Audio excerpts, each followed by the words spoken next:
again. My name's Jason Burris, and a little bit about myself.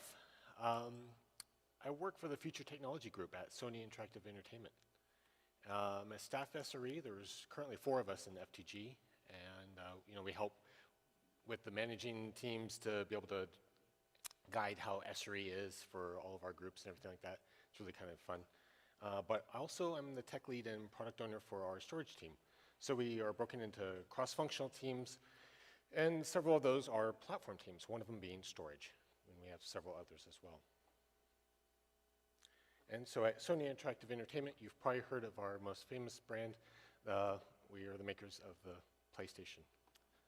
And in Future Technology Group, we get to play with a lot of cool new stuff, and we've built and also operate many interesting things that you might have actually used, like game streaming, share screen, and we also helped out with the GT Sophie project as well. And there's also more, but that'll be maybe a future talk. And also we use Ceph.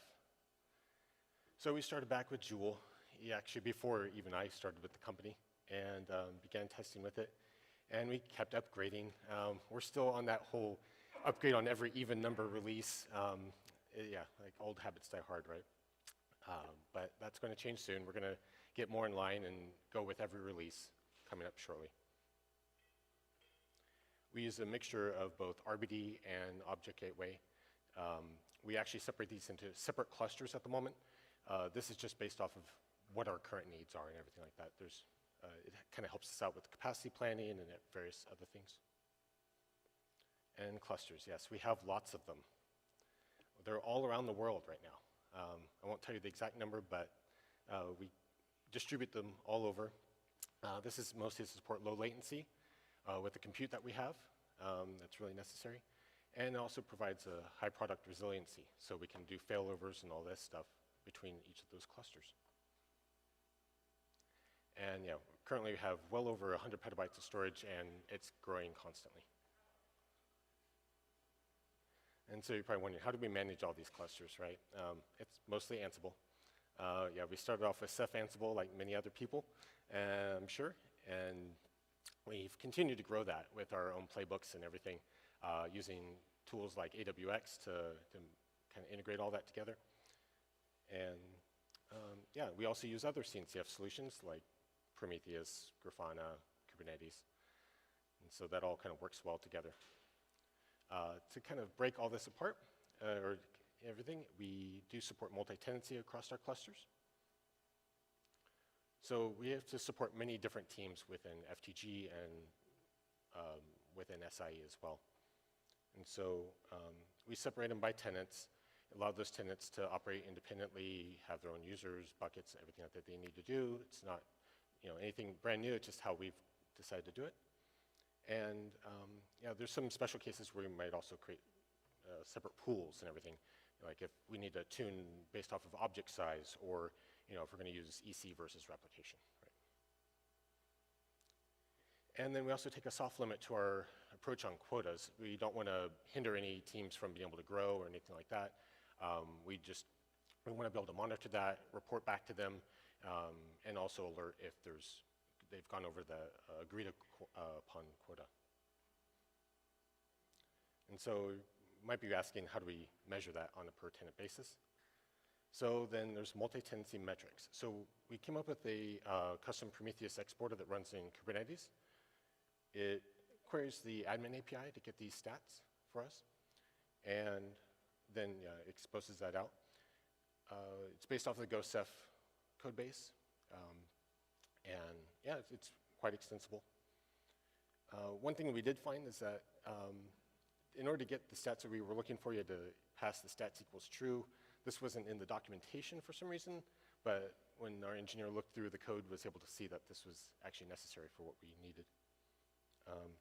One other thing that we found that was interesting is on one of our clusters, a particular tenant had 512 users, and just to get that list of users was taking about 31 seconds. And to us, that seemed a little long for just a simple query like that. And we haven't gotten to the time to dig into this yet, but it's something that we're curious about.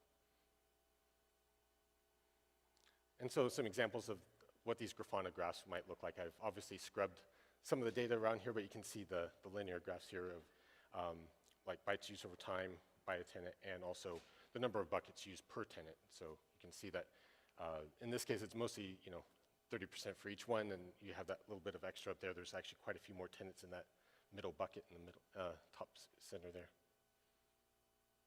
And then we also like to dive into the code sometimes. We came across a snapshot issue back in 2017. It was causing some performance issues for us.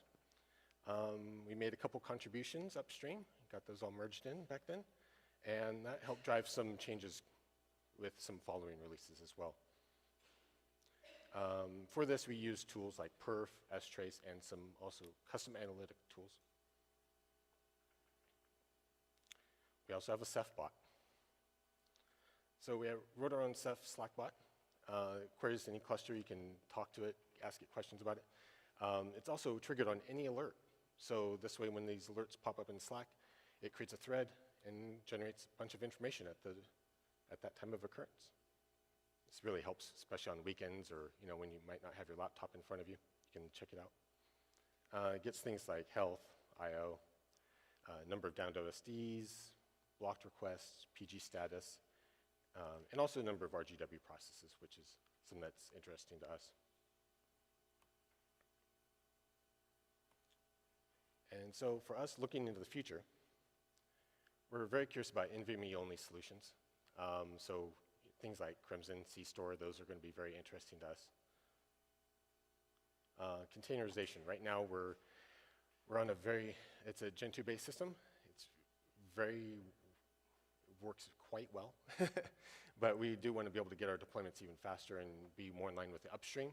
So using either Rook or Cephadm to get that more in line there.